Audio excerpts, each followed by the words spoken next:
Hudang ti kubur teteh lah jalma jadi rupa-rupa teu sarua jeung asalna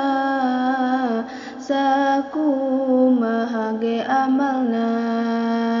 hiji awak ngaguruntul gulang guling awak wungkul nu kitu goreng ka batur jeung tatangga embung akur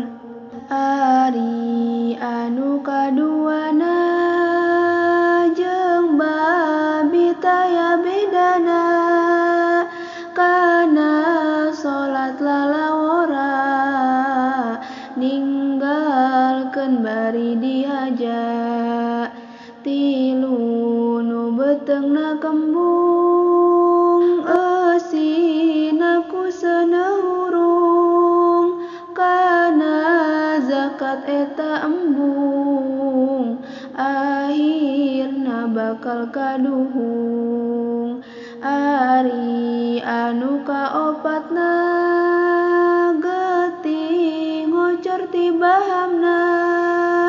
anu kitu akibatna teu jujur dina dagangna ari anu kalimana awak kacida bauna nu maksiat di dunyana cilaka di akhiratna ari anu kagenepna jalma gorong beheungna saksi palsu di dunyana cilaka di akhiratna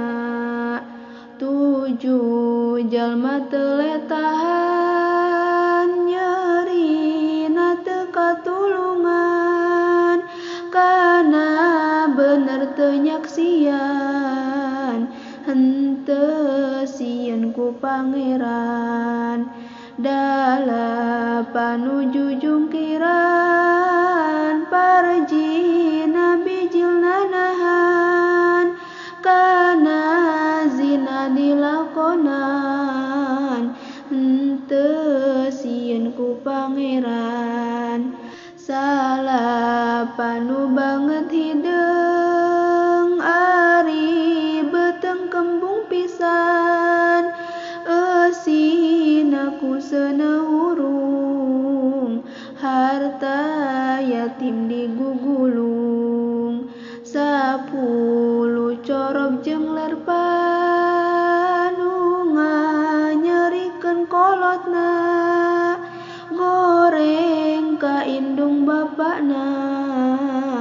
jaga nu bakal cilaka 11 jalma sihungan ari beteung kembung pisan nu kitu sok mabok-mabokan jeung arak jadi langganan ari ka-12na cahya lir bulan purnama nu soleh loba amalna bager tur sae akhlakna judulna ieu naldoma